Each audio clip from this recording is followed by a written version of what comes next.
Thanks, everybody, for being here this afternoon. Like Dean said, I'm Kim, and really honored to be here. And just a quick intro and sort of my connection to why I'm thrilled to be sitting here today.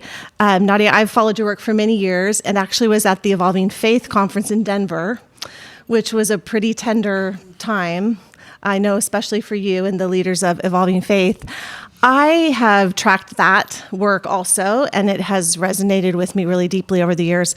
I went into that conference, though, not really knowing what to expect, and frankly, I thought I'd get a bit of church bashing, but I did not find that. What I found were a group of people who had felt lost to the church or pushed out of the church or disillusioned with the church, coming together in a place where everyone was welcome. And one of the most meaningful moments for me was when you led communion at the end. And I experienced, probably for the first time, what a truly open table means and looks like. And it was life-changing for me. So thank you for that. It's really beautiful. And again, I'm Melissa. And when I was thinking back, Nadia, to what was my first sort of memory of knowing who you were, if y'all don't know the On Being podcast, it is probably the most steady relationship I've been in for a very long time. It's a weekly love affair. And you were interviewed by Krista at the Wild Goose Festival. And I remember I could tell you what I was wearing. I know exactly where I was when I was listening to it because there were so many moments where I was like, yes. The way you talked about the creed and we all kind of own it together, pausing to sing Amazing Grace because the train was going by. There's so many things I recall from that conversation. And then somehow, a bit later, Pastrix, your book, found its way into my life, and I felt so seen and known through that work. So thank you. Oh. It's really special to tell you that in person. And then in the midst of quarantine, the gift of your podcast comes into our world. And that's what we're going to be focusing on here mostly, is that piece of that bit of your work that we were just talking a little bit before here doesn't get as much attention. And so it's going to be really fun to dive into that. And we'll talk about some technical pieces, but also just some of the storylines throughout that and why this podcast exists in the world. So that being said, your podcast is called The Confessional. So for those who don't know, you can look it up, The Confessional. And confession, okay, it's one of these traditional sacraments that the church has practiced since its inception, but one that Protestants have largely moved away from, right? And it is traditionally this very private space between a priest and a parishioner, a clergy person, and somebody coming to say something hard to say, a secret, a sin, a shameful piece. And yet you've kind of flipped the script on this. It is not private, it is super public, and it's blasted out over the airwaves for us all to listen in on.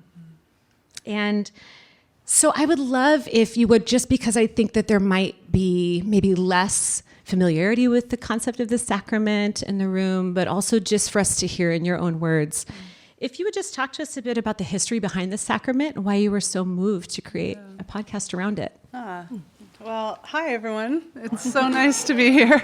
It's so nice to hear you guys say what you said, because I actually live a very, very small private life. Like, I don't leave my apartment very much. And so I put this work out there, but I never you kind of see stuff on the internet, people responding, but I also don't like to read it. And so it can feel like I'm just kind of making these little offerings. It's almost like I'm opening my front door and just leaving them outside and closing the door. And I guess someone picks it up and it's dispersed. I don't know how it works, but so it's nice to hear that people are getting something out of the work I do.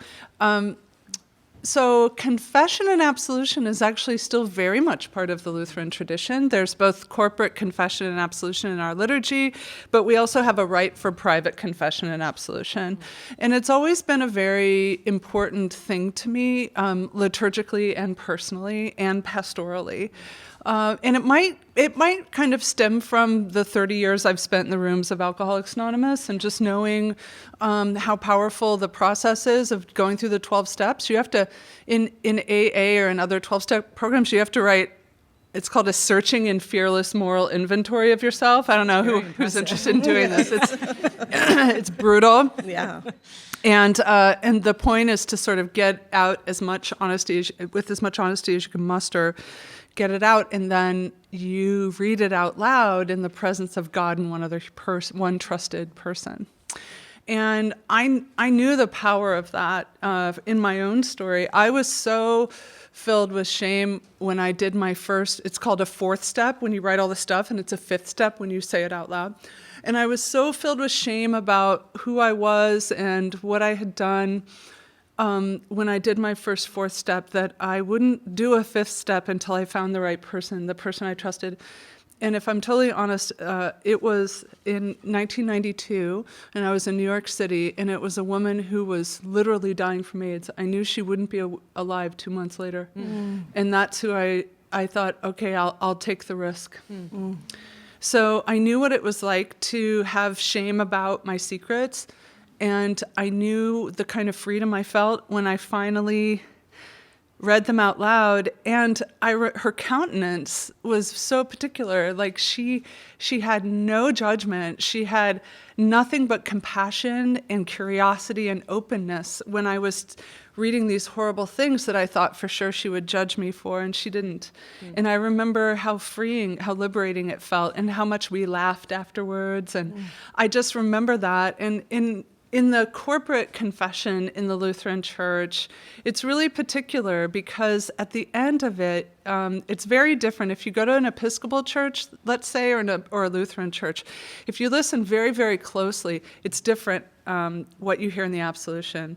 In a Lutheran church, in an Episcopal church, or like a Presbyterian church, or sometimes Methodist, if they do confession and absolution, often the absolution will say, may God forgive us," or it might say, "God is forgiving." In the Lutheran tradition, it's very particular because there's a direct address to the person who is hearing it. In the Lutheran tradition, we say, "You are forgiven. God forgives you all your sins." There's a direct address to the hearer, and it's very powerful to me. When I go to other churches, I hear a description of God, or I hear a request of God.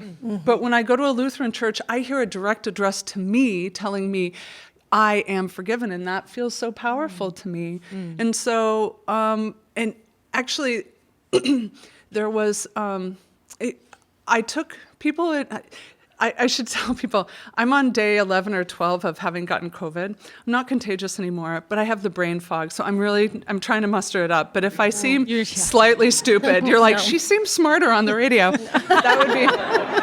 We'll just start talking loudly over you. That would be... Yeah, move on. Yeah. So I'm not getting all my words, but at House for All Sinners and Saints, my parishioners would avail themselves of private confession and absolution with, I think, a lot more frequency than in what traditional parishes. And I'm here to say, it was one of the most, it was it's always an honor to hear someone's confession. It was one of my favorite things I got to do, but if I'm totally honest, it was often boring. Yeah. People would be so like, they'd be all they would do it, and I'd be like, "Are you done? Like, that's it? Are you?" It was like, all you did. Go. Okay. Like, nothing personal, but I'm super unimpressed by your sin. But whatever, you should maybe go out and try harder because there's so much forgiveness available that you're wasting it. But this one woman, hers was for real. It was not boring. It was something very real. And she was so tense when she started. And then we did the whole thing. And there's a point in that rite of private confession and absolution where the pastor says, "Do you believe that the word of forgiveness I'm about to proclaim to you comes from God?" So you're establishing, I'm not doing this. I'm just reporting it, And so, and they say yes. And then you do the absolution, and then she relaxes, and then eventually we start laughing about something, and she goes, "Oh, I'm so glad that you're my pastor because I just know you've done much worse than that." A little service I provide. So just kind of a follow-up then to that. So in the Lutheran tradition or Episcopal tradition, certainly Catholicism, this is still a practice, as you've described. And then so many other traditions have moved away from this. Yes. That it may not even be known that this is a thing that you can seek out and ask for help with. And so it's kind of a big arc question, but like, what does this do to people of faith to not have this front and center as a practice? Well, I think a lot of us are really carrying some pretty weighty stuff around us that we don't have to be burdened by necessarily, because we're carrying it alone, thinking we have to, or if we did this thing or said this thing, it's our burden to carry it forever. And, people use that term priesthood of all believers a lot, but the thing you don't understand is that Luther said that in reference to something very specific. And Luther said that in reference to absolution. He said it in reference to, it is we are a priesthood of all believers. So if somebody is carrying a burden that they should not, that really can be left at the foot of the cross, it is your responsibility as a fellow believer to remind them they are forgiven. So when... And Jesus talked about it. I mean, not to bring up Jesus, but like... That guy. Jesus talked about forgiveness all the time. He didn't talk about priggish morality very much at all, but for some reason we flipped it percentage-wise in the church. But he talked about forgiveness all the time. It got him in trouble. And he was like, go and baptize in my name and for forgiveness of sins. Preach, go and cast out demons and forgive sins. Like, this was the guy's deal. Yeah. And yet we end up sort of wanting in the church to further burden people that are already burdened. We want to add on to and make sure that they think things that they never even considered to be sins. And you know what? It's crazy what we've done. And so he was saying it so often, like, preach forgiveness of sins in my name, that, I was raised in the Church of Christ, and people would sometimes go, the Lord put it on my heart to tell you something. I'm like, this seems inefficient. My heart was available, but right. Go on, weird. But but people want. To me, the cross was about God going, I'd rather die than be in the sin accounting business anymore. And yet it feels like the church has so often been in the sin accounting business. Here's the list. You keep track. We'll keep track for you if you're not doing it the way we think you should. And we'll say that the Lord put it on my heart to tell you that something about you is uncomfortable to him. I mean, me, right? So the thing is that I always think that is what it actually means to use the Lord's name in vain. That if we are borrowing God's name to judge another person because something about them happens to make us uncomfortable, so we're sure it would make God uncomfortable as well, so we'll just borrow God's name, that is using the Lord's name in vain. Like, if you want to borrow Christ's name to tell somebody something, the next thing out of your mouth, if you say, the Lord put it on my heart, should be to tell you you're forgiven and you could drop this burden. Well, speaking of that, you have such beautiful imagery when you talk about the confessional. You call it a car wash for our shame and secrets. And I think that you've really created this space where we can normalize telling our stories that sometimes, often, unfortunately, in the Christian world, or maybe even the world at large, are off limits. We're going to jump into some of those later, but what drives you to have those conversations about the things that we so often avoid? They're the only things I actually find interesting, honestly. I can't small talk to save my life. I don't like platitudes. I don't want to, I mean, I will talk forever about television and movies because I'm obsessed with that. But really, other than that, I only want to hear like the most horrible thing you've ever done. Well, then it's the quickest way for me to have affection for you is to tell me something horrible, because I've just always wanted to feel less alone. And that's what makes me feel less alone. So. And again, it comes from being in recovery for so long that, just to be clear, like people have asked me in interviews, they're like, well, you really tell horrible stories about yourself. Like, you really tell on yourself a lot. And they're like, well, why do you do that? And I'm like, well, part of it's just supply and demand. Like, I just have a large supply of those stories. But part of it is that I don't actually have shame about those stories. So I think that it's to be a free person is to be able to speak honestly about ourselves, including our failings, the things we've gotten wrong, the mistakes we've made. And you don't have to actually feel shame about those things. I mean, for a lot of people, sometimes people will give me a hard time because I swear a lot. That's just how I speak. And they're like, you're supposed to be an example. I'm like, an example of what? Like competitive piety or pretending to be someone I'm not? Like it doesn't, to me, it doesn't, those types of things don't sort of bother me about myself. They might bother other people, but I'm sort of free from the shame of my shortcomings to a large extent, not totally, and I'm attracted to that kind of freedom in other people, and I want that freedom for other people too, to be fully themselves in the glory of God, you know? So why is it so dang hard for us to do that, to tell our secrets? Well, we just don't have a lot of models for it. And also, I mean, right now, one of the reasons I started the Confessional is as an antidote to cancel culture, in a sense, you know, of the merciless performative cruelty right now. If somebody makes a mistake, or if you can dredge up something that somebody tweeted from 10 years ago before we collectively knew maybe we shouldn't use that language, you know, whatever. And it's like, there's no mercy shown. And so I wanted there to be a space where it was okay. And I wanted to receive people's stories with curiosity and compassion instead of judgment. And also, you know, you mentioned, like, it used to be confession and absolution used to be more of a traditional Christian practice, and now a lot of traditions have dispensed with it. Well, we live in this increasingly secular time, and yet human beings have always been religious. And so there are certain needs within the human being that religion has always met. And that's every time and culture and place. Like throughout history, religion fashions itself in endless variety.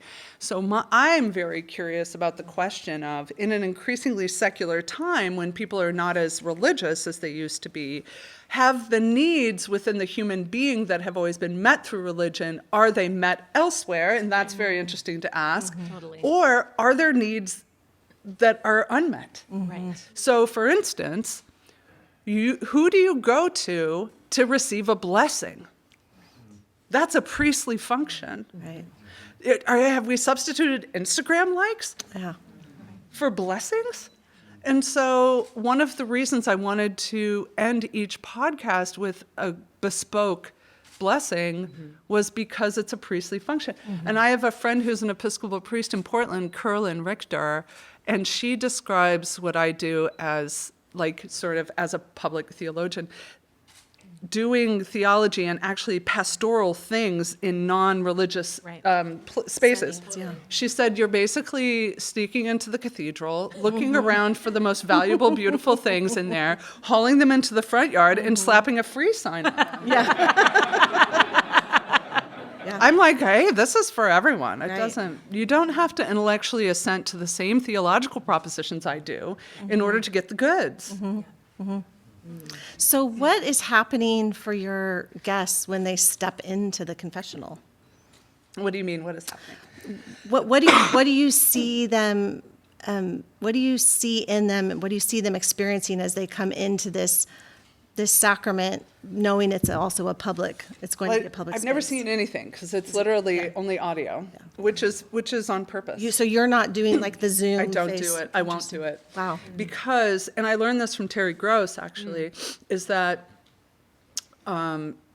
people will dispense with they won't be engaged with ego quite as much if you can't see the other person.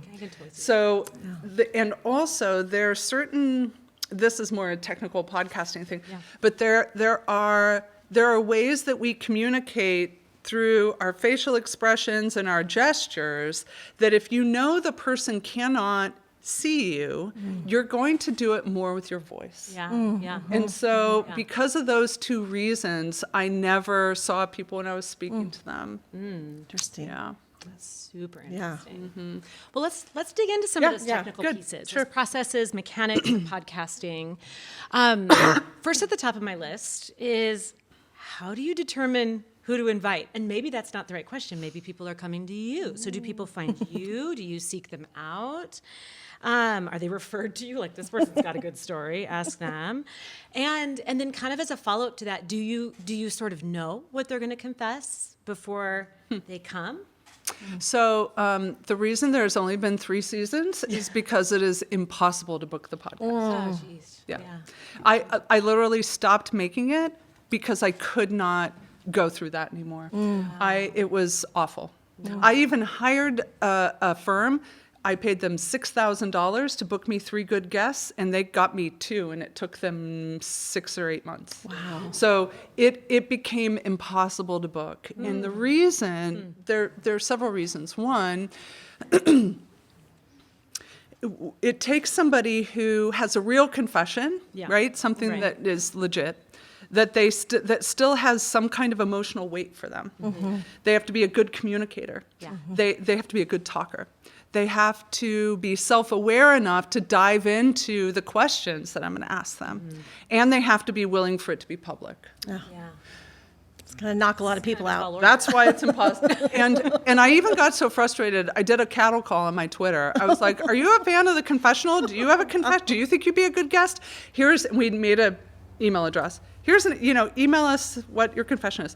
And I got 30 self-pitying emails. That is not what I'm looking for. Right. So people have their victim stories, their self-pitying stories very readily available. They can recall them very easily. They know who's to blame. They've rehearsed them. We all have. But to say, and as a matter of fact, I heard so many stories that really were about what other people did to folks, the ways in which they were victimized by somebody doing something horrible to them, that I thought, at some point you realize the math isn't working out. These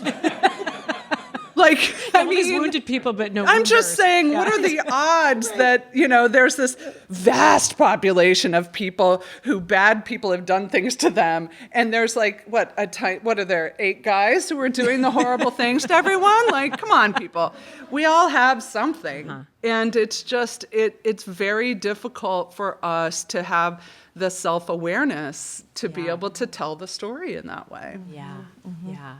So it was hard to book. And did I know? I often would know the contours of it, right? Okay. I would kind of know the shape of it, but not the specifics all the time. Sometimes I would ask to. Sometimes my producer would do the pre-interview. Sometimes I would do it, but I always got on the phone with my guest before we recorded. Not to talk about what they were going to confess, but to build rapport. I needed them to trust that there was no gotcha moment, that I was who I seemed to be, right? So I would build rapport with them so that then they trusted me by the time. And sometimes I would talk to somebody for an hour while we were recording the podcast before they would even start telling the story. You have to allow a lot of space for someone to be willing to get into it. To feel safe enough, sure. So in those seasons when you were building the podcast, was it an intentional sort of curation of the season, like we're going to feature Maria's story here and his story here, or was it just as they were coming to you? No, we did try to structure it in a certain way. If we had a couple really heavy ones, if we had one that was lighter, we would put it after that. Sure. Okay. We did try to build the season a bit, as much as we could. I mean, the first season were almost all my friends. I mean, they were people I knew that I could bring in. Sure. And what we thought, okay, it'll take a lot of work to book the first season because it's a new podcast. But then after it's out there and people hear it, then no problem. And that was the opposite. I was like, well, I ran through my friends, so now what? You know? Twitter call didn't work, so. It was not easy. Yeah. So we've watched the world move from blogs being the hit, now podcasts are the hit. And you obviously have done the podcast, but you've also kept your writing out there through the corners, which you can find her in on the corners. What do you think that podcasting offered for you that's different from the other mediums that you've used, like writing books or even preaching sermons? And you did it during COVID too. You did it in the middle Well, of I the didn't mean pandemic. to. I mean, I started it before the pandemic. It just happened to come out during the pandemic. And then I did the season 2 and 3 during it. Let's see. Well, I think on some level, I'm going to answer it sideways, but I think on some level, foundationally, in terms of vocation, I really am a preacher. Like, that's my understanding of myself vocationally, is that I'm a preacher. I'm really, if I'm honest, I'm really only good at one thing, but I'm clever enough to parlay that one thing into books and podcasts and talks. And I just repackage it and it's this thing now. So, but it really comes down to that. And so when I can have a new way of communicating and a new creative outlet for communicating the stuff I'm really passionate about, then I'm happy to do that. You know, so there's a whole new project coming down the pipeline, which is just another medium for this. So, but for podcasting, I think I was really happy I worked with The Moth, which is one of my families, and it allowed me, and I tell stories on the Moth main stage in different cities. And so I think it just allowed me to have a different kind of audience. Like, the podcast audience is really particular.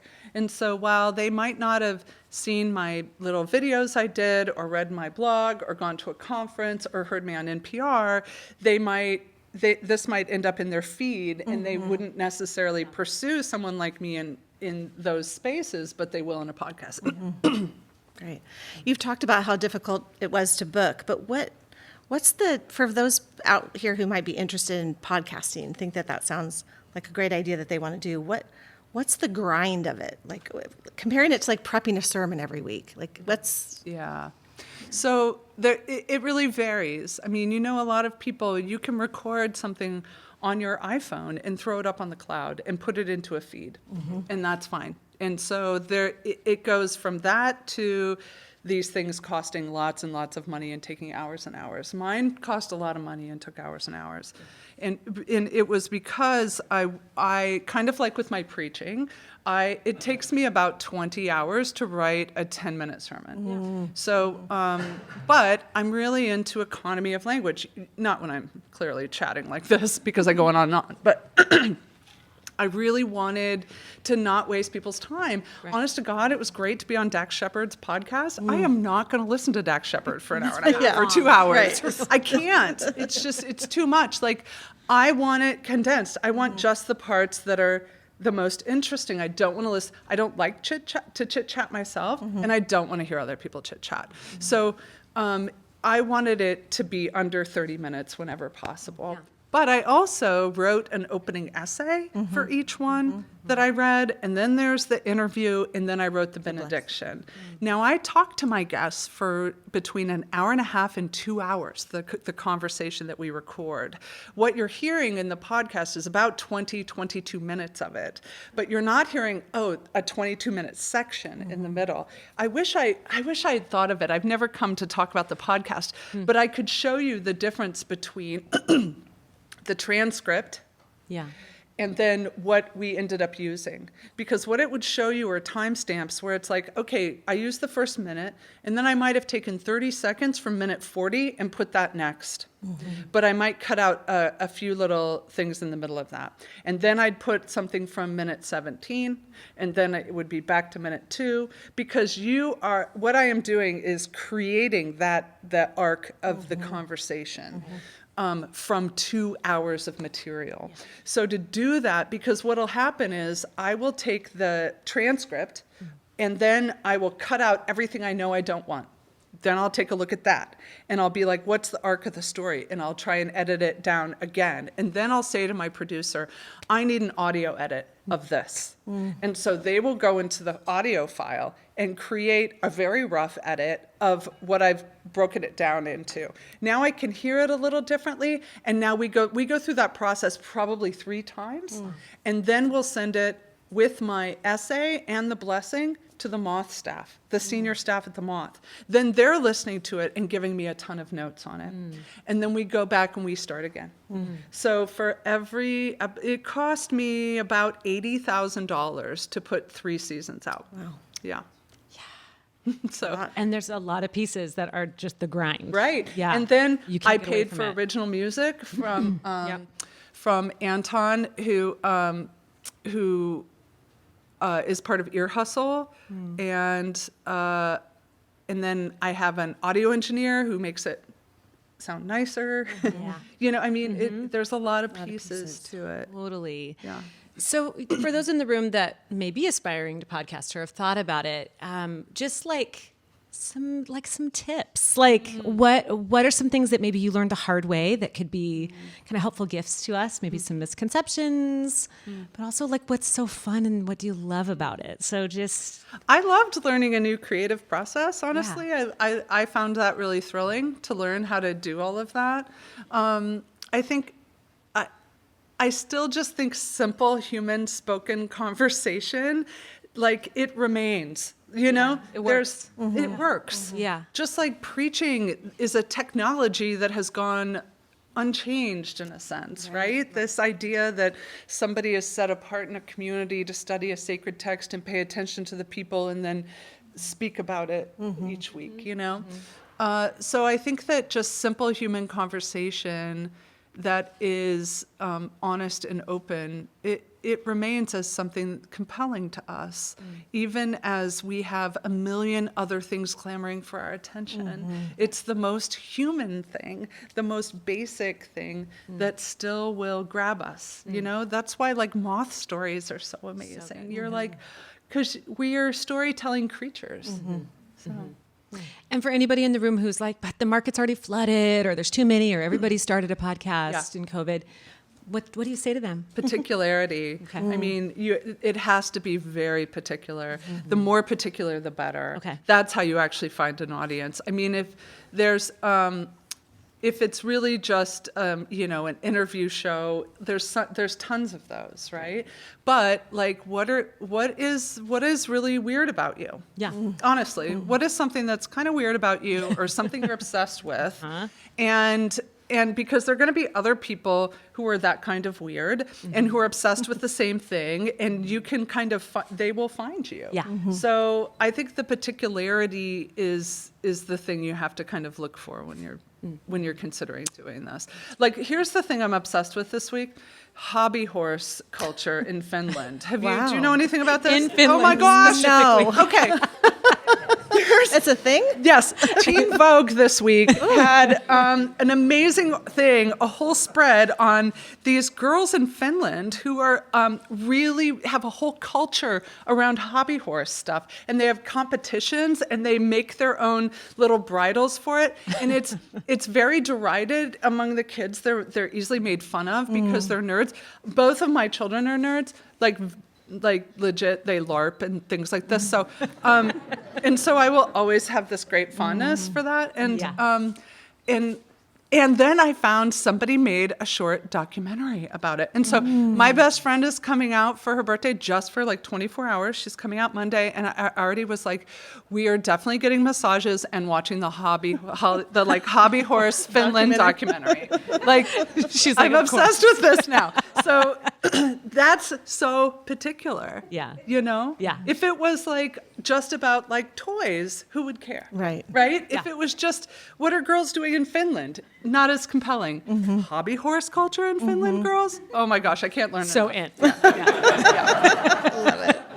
That's super helpful. So we're going to jump in now and talk a little bit about the uniqueness of your approach, and then a couple of your specific podcasts that have really stood out to us as we have had the opportunity to talk through them. So one thing that struck us both is your insistence on parsing out the nuance of being human.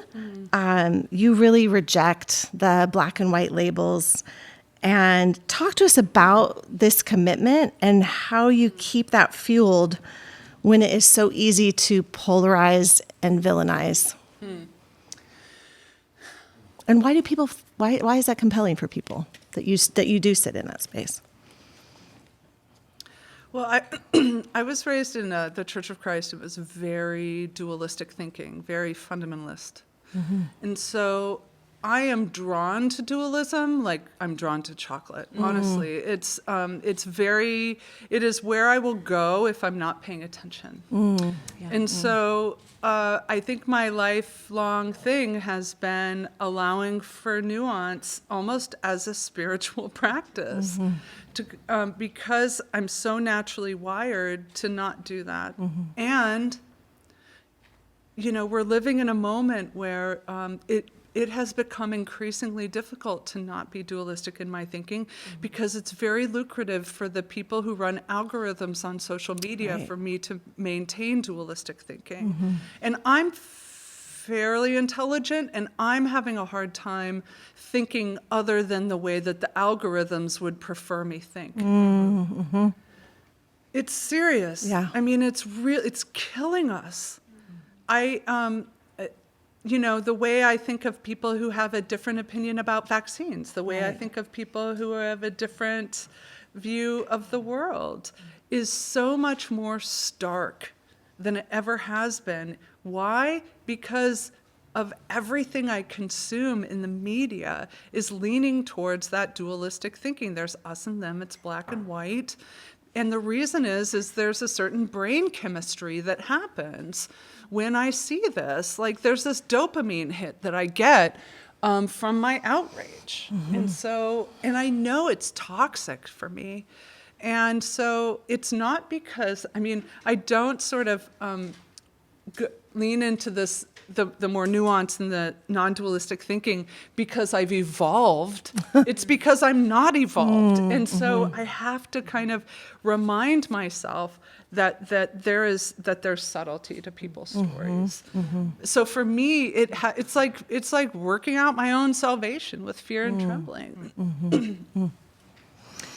So I was thinking through a bunch of the podcasts that stay with me, and I chose to focus on the one with Teresa Thames, who is Dean of the Chapel at Princeton. Yeah, she's one of my best friends. Like, we talk every week, yeah. She was on the Friends season 1. She's She's season 1, phone a friend. That's right. Yeah. And it stayed with me for a really long time. I think in part because she so beautifully articulates this problem that we all encounter, which is having these moral positions and judgments that we launch onto other people, but that we conveniently sidestep and justify in our own self. And so hang with me here. I want to quote her because it's good. So she says, "So I was angry and I was in denial because all my life I had won or succeeded, and I made it out of the hood, and I made it out of a hard situation because of my discipline. And yet my own addiction wasn't something I could just discipline away, or that I could just pray away and it would change overnight."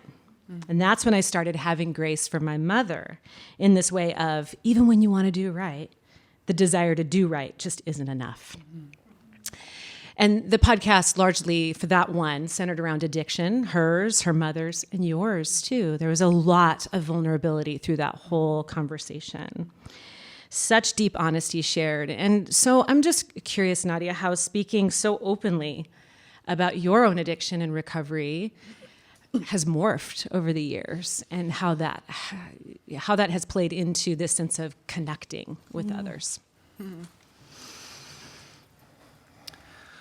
Well, I don't even know who I would be if I wasn't sober. If that wasn't where I originated as a human, in a sense. I mean, I was 22 when I got sober, I still go to meetings where there's these old guys who knew me when I came in, who love to tell stories.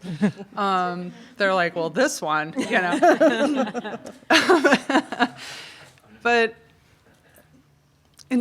I think again it just goes back to I have no shame about it. I just don't. Yeah. I'm grateful that that I had a really difficult thing in my life, a real beast that I've been in battle with ever since. It hasn't gone away. Yeah. It's not like, well, I'm good now. It's always there. And I'm so deeply grateful for what it's given me. It's made me who I am. Like my capacity for honesty, my capacity to try to remember to pray to God, really all of that originates in that work. And so there's no shame for me. It is a tradition in Alcoholics Anonymous to maintain anonymity. It says at the level of press, radio, and film. So if anything, it's changed because I've become more public about it. Yeah. And part of it, I didn't do it for a long time, or even say AA for a long time because of that tradition. But that tradition was established when there were just a few hundred people in AA. So if one person who'd been sober for 6 months was like, I got sober in Alcoholics Anonymous, and that's the only thing people knew about AA was this one person because they were sober and they, fell off the wagon and they relapsed, then people would be like, well, that AA thing doesn't work. Look what happens. Yeah. And so, and what I've gotten out of being public is that other public people who are struggling with the fact that they have a problem with alcohol will seek me out. Yeah. And so I'm able to be of service to people who there are AA meetings that are, in Hollywood that aren't public, right? There's AA meetings in Washington, D.C. that are not public, it's something people really struggle with. And so by being public, I've been able to sort of be of service to people who otherwise might not admit that they had a problem. So the one I picked to talk about is close to my heart, and that was your conversation with Joshua Harris, who wrote the book, I Kissed Dating Goodbye. And Joshua really is the poster child for the purity culture movement. He is younger than me, so it became a spoken about, known label after I reaped the pain of it. But I can certainly say that it has had a lifetime impact on me growing up in that culture. And what really struck both of us as we were talking about it was that typically, if you listen to all of them, which we have, you do have your vulnerable moments, but you do also, you're operating as a listener, or in that priest or pastor role of confession. But this time, there was just this subtle step outside of it's almost like you stepped outside the booth, you walked around to him and you said, hey, buddy, you really hurt a lot of people that I love. Yeah. And it was the only one that was perfect. Yeah. Yeah. And It's different. It was different, and we noticed it. And you brought more of yourself. So one of the things you said, Nadia, at the beginning is when people are so sure that their will happens to be the exact same thing as God's will, to say the creator of the universe agrees with me, I'm always like, I'm scared. Because then there's no allowance for humility, and there's no allowance for grace at all. Those are the things that pretty much go by the wayside. There's no concern for collateral damage. Would you be willing to talk to us a little bit about that podcast and how and why you brought more of your personal experiences to that? Well, I spent 1.5 years of my life interviewing my parishioners for a book I wrote called Shameless, A Sexual Reformation. And I asked them 3 questions. I said, what message did you receive from the church about sex and gender and the body and desire? How did that message affect you in your life? And how have you navigated your adult life since then? So I asked the same 3 questions for 1.5 years. And in my pastoral work, I was able to leave work at work in a sense. I wasn't somebody who brought stuff home. I could be present to what somebody was saying, but I didn't internalize it. You know, I had a lot of sins as a pastor, but the need to be needed was not one. You know, like I kind of like I need to not be needed, but do you know what I mean? I wasn't this quivering mass of emotional availability like a lot of pastors, and so. But I wanted to really be present to what was happening to somebody when they were talking to me, what they were experiencing. But that year and a half of doing those interviews, doing one after the other, was, it really affected me. And I really was present to the pain that the church's teachings around sex had inflicted on so many people, asking their personal stories, not their opinions, their personal stories about what it cost them really affected me. And so many of them talked about his book. And so it was a test of my own values to have him on. Because I often my values are in conflict with my personality. This is very exhausting. Yes, it is. So it was a test. And when he said he would come on, I struggled because, again, I thought, are people going to be mad at me? Are they going to be like, why? I thought you were safe. You were the one who was saying stuff that was so healing to me. And then you give him a platform. And some people were angry. I mean, to be clear, there were people who were not happy about it. But I had to lean into what I really believed, which is that I want somebody's story to breathe. I want to hear the truth of it.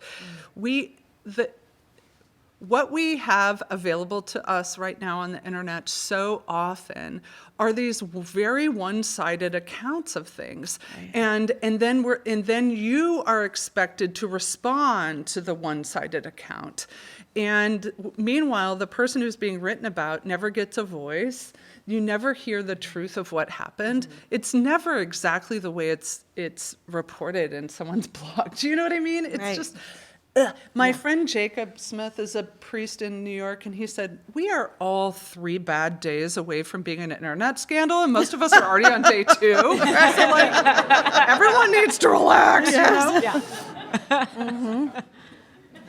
And so I really wanted to have curiosity about him and his story and how was he affected. And when I realized that he was trotted out on stage, his family were these influencers, before that was a term, in terms of Christian homeschooling. Yeah. And they would trot their son out on stage to be an example of like how great Christian homeschooling is. And like, there's no consent when you're a child. Right.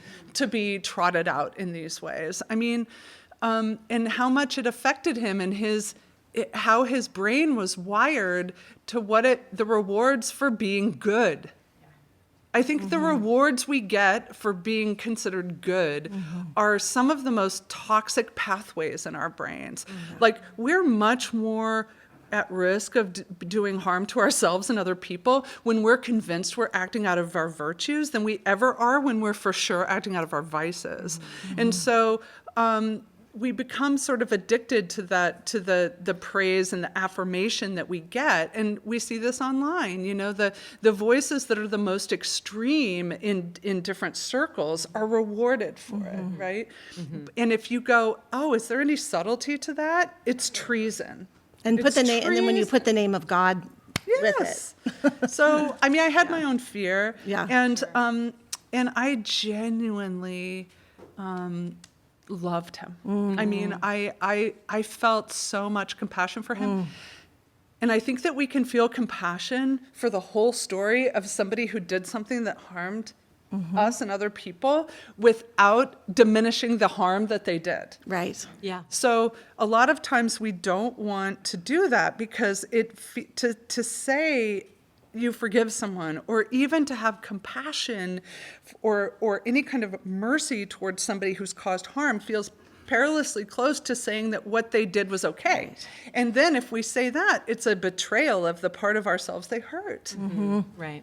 And yet I don't think that's what it is. I think it's an honoring of the part of us that they hurt, to say, actually, by having some mercy and understanding for the person is a much more powerful position than just tending a wound and making sure it never heals. You know? Yeah. In a little aside on that, when I first got that book and opened it, I have to laugh because I opened it and started to read it, and I got to a certain page and it was like, oh, okay, no. And I put it away. Yeah. I put it away, and I came back to it with this idea of what I had read that caused me to put it away. I couldn't find it, which is so, I mean, I kept looking for it. Like, where's that page that made me think I can't read this? But I just want to thank you for writing it, not just for me, but for many people I love, people in the queer community too, that just people I love who've been very deeply impacted by that work. So. Thank you. Yeah. That book was, I wanted it to be a potent medicine for a particular ailment. And I think it's done that. Now, it was not, my publishers will tell you, not my most successful book. But to me it was. Because people who had a particular wound or a particular ailment said, oh, this was medicine for me. And then, so to me, it's my most successful book. Yeah. I love that. It's so powerful to hear you talking about that interview, because I think that in that conversation with Joshua Harris, you do get both. It's so genuine. You feel it. Everything's coming through in just that voice of the naming of the harm that's been done and the obvious compassion that was felt. And I think that really comes through, especially in this gorgeous blessing that I'm going to read in a minute, that you offered over him. And so just to rewind in time a little bit to the very first podcast I listened to, you get through this conversation, and it's such a different kind of thing to engage in as a listener, and then this blessing comes at the end, and I didn't see it coming. And as soon as you started offering it, I was like, yes, this feels so right to speak this this word of beauty and forgiveness over the confessor. They're such gems. I actually consider it an exchange. Yeah. So Yeah. I'm saying, if you tell me a story of when you were at your worst, something you feel ashamed of, I will exchange it for a blessing. Oh, that's so good. Yeah. That's so good. So I want to read the blessing that you said over Josh Harris, part of it. Josh, when you were practically still a child, they stood up and applauded when you said what they wanted to hear about how to earn God's best. God did give something that is best for your body and spirit and heart, Josh. But the thing is, it's never been earnable. It has been yours all along, a birthright, a gift, free of charge.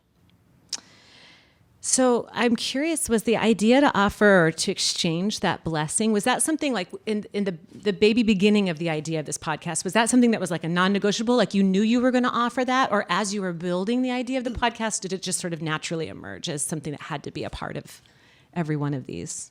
No, I knew that's what Yeah. I was doing. Yeah. It was just a sneaky way to preach. That in the intro, right? Yeah. Right.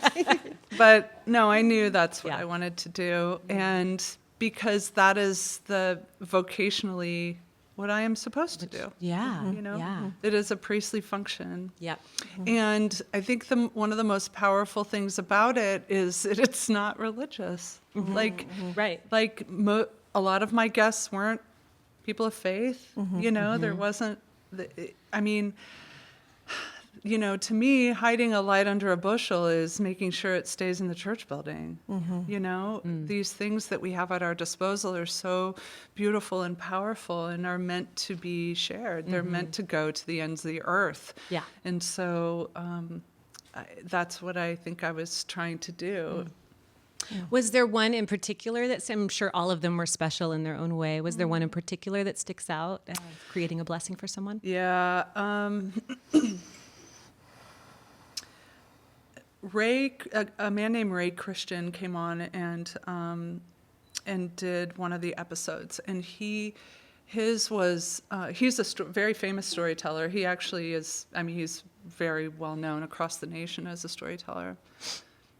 but he'd never told the story before of something that happened in his army service when he was a young man, and a soldier under his care who died by suicide, and he clearly carried the weight of that, the guilt of it, for decades, and I really wanted to speak something to free him from that, if I could possibly. And so I think that was my favorite blessing. And I will say, I mean, it's a perverse sort of thing to keep track of, but every guest I've had has messaged me to say they cried when they heard the blessing. Sure, Yeah. I believe that. I do too. Well, just a couple more questions from us, and then we'll take questions from y'all. But just a couple questions about church and your role as a pastor, both to your local congregation that you've referenced here, and then just the larger public too. But you've shared before the story of the church you started and led, the House for All Sinners and Saints being taken over by the wrong element. Oh, yeah. Yeah. And, you know, there's a dialogue we're having at my own church around who's welcome in the church and sacred space that you help create and how you protect that. And the way that diversity started showing up in your church in ways that you didn't quite expect. And it really does push the question of what does all are welcome really mean in our church spaces. So I'd love to hear just a little bit about that journey and what is maybe tricky with the welcoming to all mantra or motto. And just to kind of highlight or punctuate that, there's this story that you tell, and it's so moving, and then your reaction to it's so funny too, but this trans parishioner who is talking about the old white guy that keeps showing up in khaki pants and how that guy's like ruining, and everyone's like, this guy's ruining our vibe here. Yeah, because he looked like our parents. Yeah, and then this trans parishioner says, well, I need them to be here because they're showing up for me in a way that my own dad can't. Yeah. So big question here, but just if you could just talk a bit about the welcoming to all and creating space that truly does allow for diversity and kind of the complication of that, the beauty of that, the work of it. Well, there's a few things about that story. One, Asher, the young trans person, the first person to transition at House, ended up becoming the first trans person ordained in the ELCA. Wow. So they weren't even Lutheran when they showed up. They didn't know what they believed and everything. And now they're a pastor. Yeah. They actually are an assistant to the bishop in Wisconsin now. But anyway, so diversity can sometimes be really idolatrous in the church. And what I mean by that is that when desiring more diversity in your congregation changes the way you welcome people to where you just, there's finally a same-sex couple, and you like descend on them, making sure they stick around, but the whole reason is you like what it says about your church if they stick around. Right. That you feel that. Yeah. People feel this. Yes. If that's what's going on. Yeah. So they are once again an object and not a subject. Absolutely. And so often that term inclusion is, I don't like that term. I find it to be a blend of paternalism and benevolence. And so because you're saying, well, this is ours, and we are so magnanimous that we are allowing you, who really shouldn't be here, to be here. You know what I mean? It's like, ugh, who wants to be a part of that? Right. It's gross.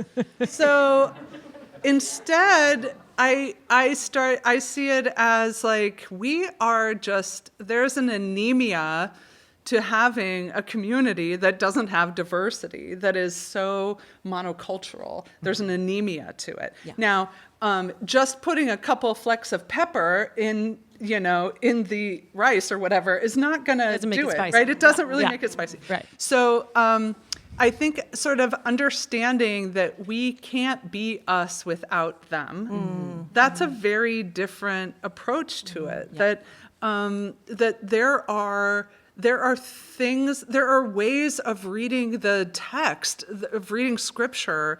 There are ways of reading scripture that I only am privy to when I am reading it with somebody who's queer, or somebody who grew up in another country, or whatever. And that, I can keep my anemic way of seeing everything, but that's what it is. And so there's a richness and a fun and a life to having a really varied experience when it comes to reading the text and who shows up and who is there. Now, what really matters is, can you hear voices in the liturgy that aren't the same as everyone else's voices? Are the decisions that are being made by a diverse group of people? Not just are they showing up in the pew. Right. Is it a couple people of color in your family photo and you're like, look how great we are? It's horrible what the church does with this. Yeah. So so that's the richness of it and the fun of it. But there is always going to be a challenge to it. And it's not an easy challenge. It's just not. And so for us, this chapter I wrote, I think it's in Pastrix. Is it? Okay. The chapter I wrote about this is the one thing in that book that people want me to talk about more than any other thing in the book. And I think it's because it's a story of a marginalized community struggling with the sin of having the wrong kind of people show up and being uncomfortable with that.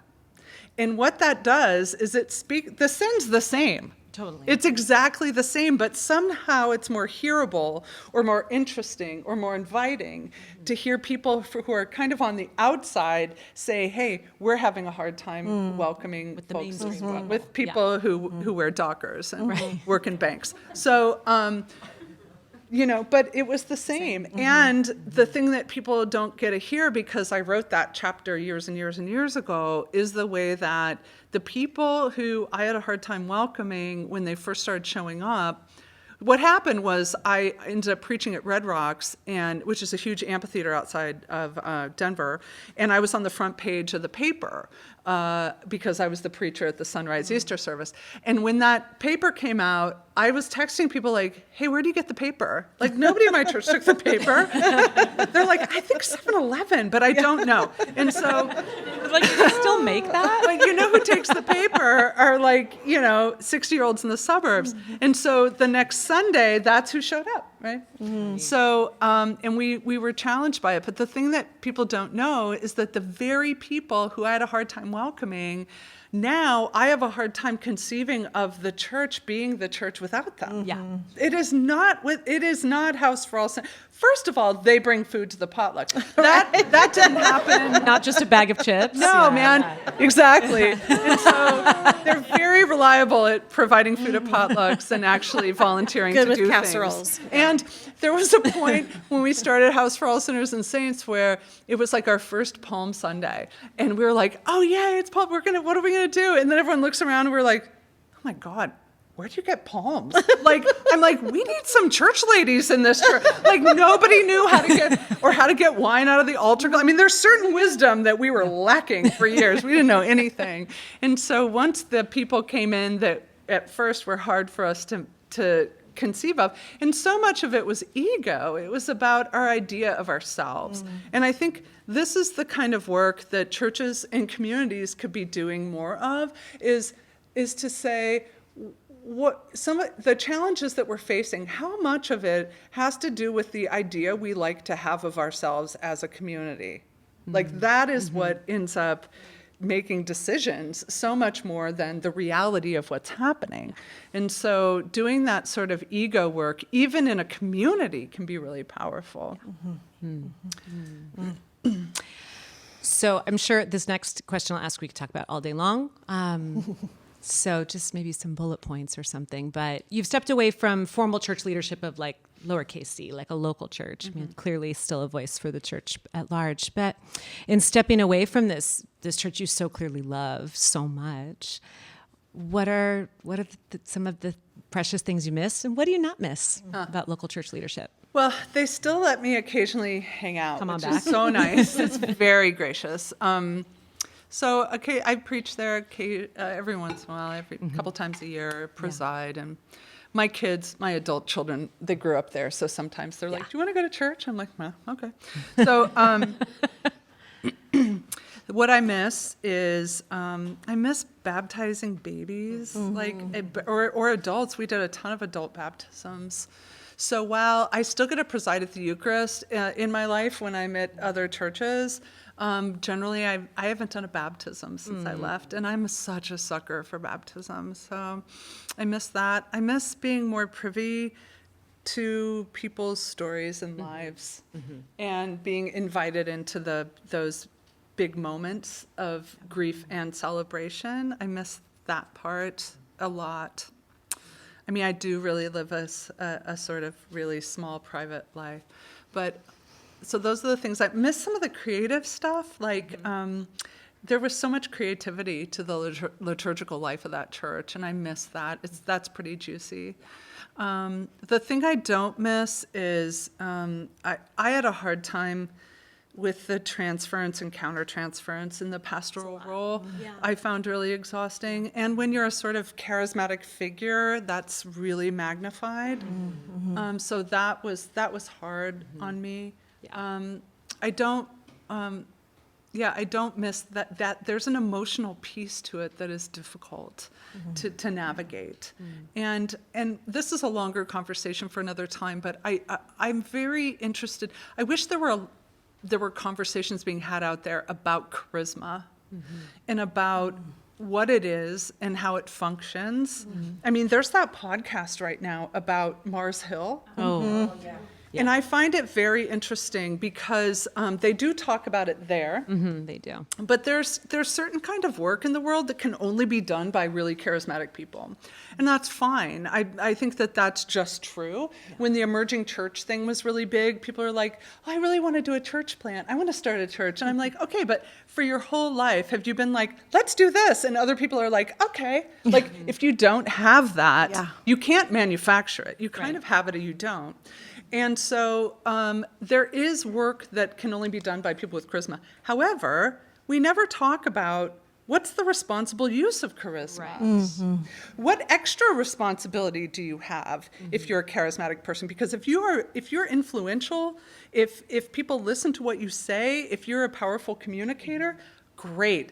Are you being responsible with it? Are you aware of the way the effect that you have on other people, and are you being responsible with it? So I wish that there was more of a conversation, because I really made mistakes early on because I didn't understand that, and people were hurt by that. So I wish I had some guidance around that, I guess. So we just have a few more minutes with Nadia before we let her go and get ready for this evening's event. If you have a question, we have this QR code. I don't think we've had any come in yet. I'm going to check again. They have to use a QR code? Well, we were afraid of giving them the mic. But, if they didn't, we may just have to. Let's just do a hand raise. If somebody has a question for Nadia, we have just a few more minutes. So, anybody? I got to ask all mine, so I can't believe you don't have any. I am kind of curious. Yeah. About your guest, how you curated the conversation from a couple hours down to 20 minutes or so. Seems like if I were a guest, I poured out myself for a couple hours. Sure. That would seem really personal, so I'm wondering two things. Did you give them an opportunity to hear the final result before it went out? And then, whether you did or didn't, did you get any feedback from your guests about what you selected? Oh, yeah, that's a great question. I only had one person request it, and I did give her the edit. And she requested it for a very specific reason, because it was a Black woman. And she goes, I want to trust what you're doing with the words that I said, but I've had situations where I don't trust it. And so I go, I have no problem, here it is, and she was fine with the edit. So nobody ever was upset with what I cut out. There wasn't ever an issue with it. To me, part of the curation process of what I was going to choose was I had to go, what is it about? what is each of the conversations really about? Yeah. And I would try and go, okay, here's what this one's about. And then I would cut out all the stuff that wasn't about that, and I would try and just build that arc. So it never, I tried to do it with integrity. I also had somebody doing it with me. And so there were conversations, I recorded several I didn't put out. One was a public person who at the very last minute pulled it. Oh, wow. And I was not happy. I went through, it cost me $5,000, $6,000 to done produce it. I had done the whole Wow. thing, and they pulled it. And then some of them, I just felt like they weren't good enough. Like it just wasn't a strong enough episode. I recorded a ton of conversations that I didn't produce into a whole podcast because it didn't happen. It just didn't have a weight to it. And then I did some where I withheld one. Again, it was another public person because I could not verify something in what they told me. And I didn't do a ton of fact checking because I'm not a journalist, but this had to do with a domestic violence incident.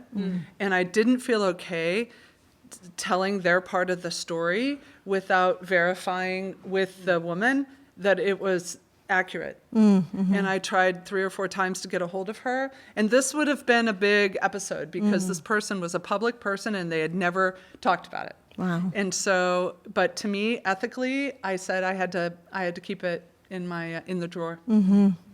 Yeah. Yeah. Anyone else? Yeah. Yes.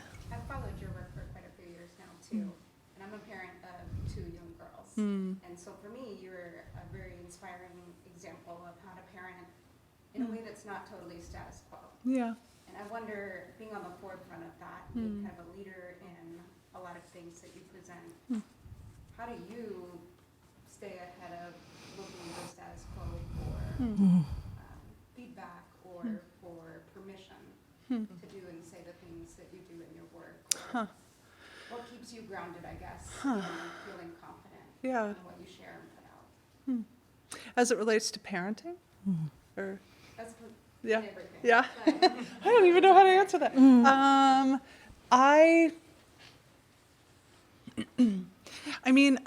There are so many temptations out there. Like there was this show when we were growing up called Star Search. Like, yes. You guys have like American Idol. Right. And, We had Star Search. And I reenacted it. America's Endlessly. Got Yeah. Talent. But we had something called Star Search. Ed McMahon hosted it. And one of the categories was spokesmodel. Yes. And so this is an aside, but when you have a platform, meaning you have like hundreds of thousands of followers on social media, there are so many things dangled in front of you. I could make so much money if I decided just to be a spokesmodel. Sell purses. Like, exactly. You could see Instagram posts that are like, in partnership with Evereve or whatever, right? There are a million temptations. And so there are things out there that are like, I could easily make money doing things if I just compromised a little bit on this thing. There are ways that I would get a lot of affirmation for joining on outrage bandwagons with certain things. It would be good, it's like stuff that's like good for your brand. So there's so many things that are magnified when you have a platform that all of us have sort of that we are trying to manage in our lives. And so I try to think like, because I try to be really transparent, if there's something that makes me go, ooh, I don't think I could be transparent about that, it's like a sign that maybe you shouldn't do it, you know? And that I think when I get really anxious, not knowing if I should do something or not, I'll usually work myself up about it and talk endlessly and say the same thing over and over and over to my best friends on the phone until finally my boyfriend, who's not even Christian, goes, have you prayed about it? And then sometimes just that act of sort of giving up and sort of being like, I need some guidance, that still small voice is hearable then. So I try and do that. I hope that doesn't sound too pious, because literally the heathen has to remind me. And then I think I have people who know me really, really well in my life who are a good sounding board. Because while I do have a certain amount of confidence, there are things I don't have confidence about that I sort of, I wonder, am I doing the right thing? What should I do? What's a good call? So I have these like trusted people in my life who I know will speak up if I'm going the wrong direction. And I think I've always been so fearful of, there's so many, when you're a public person, I just can't even tell you, there's just so many ways that you can take advantage of that or do it in a bad way. And so my boyfriend's spiritual community talks about trying to do things in a good way. Like, I'll hear them pray, help me to start this new job in a good way. Help me to go through this divorce in a good way. And that's such simple language, but I found it really helpful because it feels like doable. Like it's not too lofty to just go, at the end of the day, if I felt like I kind of did something in a good way, that's enough. So that's my standard. Can I try to do something in a good way? And can I forgive myself if I think maybe I didn't? Yes. First of all, just thank you for being the real deal. And I want to ask you about the Sunday night prayers that you were doing early in COVID. Yeah. Was for my family, was a place to go Oh. on Sunday night. Yeah. When everybody was locked down and was scared, and there you were, real. Are you talking about the sort of Instagram lives I did, or are you talking about in the corners I did Sunday prayers I'd publish? I don't know which one. Instagram. Because I stumbled on it. Yeah. And then started tuning in. So was that corner? Yeah. Yeah. So I did something during Advent each night, each Sunday in Advent during the lockdown, and then Christmas Eve, I think. So that became our church. Oh, yeah. Yeah. So I was asking, what did you learn, and what can pastors learn? What can the Yeah. church learn from the authenticity and the effectiveness of that very short church service, very short, Yeah. pointed. Yeah. What did you Yeah. learn, and what can we learn from that? Well, why I ended up doing that is on the night that Ruth Bader Ginsburg died, I would do these little Instagram live chats just for like 15, 20 minutes with my podcast guests. So so people could see them and we could have a little interaction. And one of those for Amber, what happened was scheduled for like 10 minutes after the news broke that Ruth Bader Ginsburg had died. So I texted her, I was like, should we still do it? And she goes, yeah, just do it. And so we hopped on, we acknowledged what was going on, and then we had our conversation. But normally I'd have a couple hundred people tune in live for these. They'd watch them later, but you can see how many people are there live. A couple hundred people. This time it was like 1,000 people. And I'm like, oh my gosh. And in the comments, people were like, we were hoping we'd hear from you. Wow. Please help us. Do you have any prayers for tonight? Like, they wanted a pastor. And so I was like, oh gosh. So I finished my thing with Amber, and then I told people, hey, I'll pop back on. I got a candle. All I had was this like David Bowie candle with like a saint halo. That's all I had. And I was like, I don't know. And then, and I just winged it, But I thought, like, my ministry started because I had this sense that people were already making me into their priest, in a sense. Like, could you do our wedding?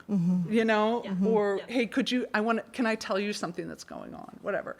And so I tried to pay attention. That's what in Lutheran churches we call external call. And so that's why I did these things. Now, this is when we couldn't get to church, so I thought, well, maybe people would want to do a little Advent thing on Sunday nights, and I loved doing those. And then I also, because it was during lockdown, Kate Bowler and I did an Ash Wednesday service during lockdown as well. So it really was just paying attention. Like, I think people want to hear from me, and that's why I did it. And I ended up really loving them. So. One last question. Anyone? Yes. You mentioned earlier that when you were choosing guests and like thinking about their stories, that some of them you noticed like they were just kind of like these rehearsed like pity things. Yeah. And the ones that you chose were like these genuine experiences. What do you think, like, is there a place that people go or like a question that they ask themselves to like move from like this rehearsed like pity thing into like a genuine Great. interpretation of like It's a really great question. Really I love that question. Yeah. Well, I'll say for myself, when I got divorced, the father of my kids and who I was married to for a long time, Matthew, is like a really good man, but we had a difficult marriage. But the promise I made to myself is I would not tell just one story about my marriage. Because I think when you have things that hurt, it's very easy to tell one story about it. And here's the cast of characters, and here's the plot lines, and here are the highlights, and here's the resolution. And that's how I tell it over and over and over. It's like reifying a metaphor of our own lives. And yet, what's actually, and it's very easy to get trapped in it. There's not a lot of growth that can happen in that. You're really keeping yourself in this one space. It's okay. It's part of a process. It's not a bad place to be, but it's not the greatest place to stay, right? So I think it's easy to do this, and it's part of our process. But you get trapped. There's no growth there. And so I try to go, okay, it's really hard, but I try to go, can I tell the story in a different way that's equally true? Would the other people in the story I'm telling about what happened in my life tell it the exact same way? Probably not. Are they liars? No, they're not. So each character is going to tell it in a different way. And then I go, like, does it feel like I'm in bondage to the way I'm telling this story? Do I have freedom in this story? And a lot of times the answer is no. So while it's true that there have been things that have hurt me that other people have done, what ends up hurting me more is telling that story in that way year after year after year of my life. I am choosing to hurt myself more by doing that. There's also a line in the big book of Alcoholics Anonymous that says, now just hold on because it's a doozy. It's talking about the resentments we have about people who've hurt us. And it says, like, they are often in the wrong. They're not saying otherwise. Like, they are often in the wrong. However, if we look back far enough, we will find that at some point in the past, we made a decision based on self that put us in a position to be harmed. You are never going to be an Instagram influencer with that kind of shit. Never. Never. Never. No, nobody's putting that on a coffee mug. However,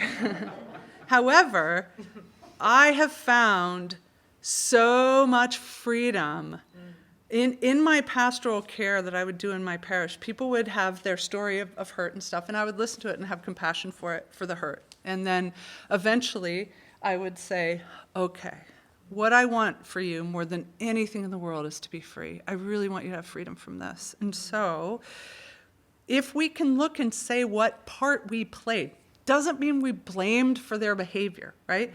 But what part? Did I allow myself to be treated poorly for a long time?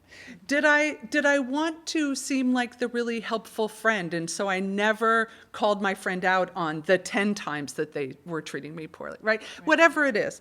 Even if my part's like 10% and theirs is 90, I will get no freedom by recalling their 90% over and over and over again to anybody who will listen. There's no freedom for me there. Because what happens is, because I know that maybe I have the 10%, that's what's fueling me talking only about my shame about it, is fueling me talking only about their 90% over and over and over again. So when I confront the part I played, my 10%, suddenly my resentment about them goes way down because I've forgiven myself. Not I've forgiven them, but strangely, if I forgive myself for that, and I'm honest about it, all the air is taken out of the other thing, and I move on. It doesn't even matter anymore. I'm not connected to it. What a great way to end a great day. Great answer. And would you thank Melissa?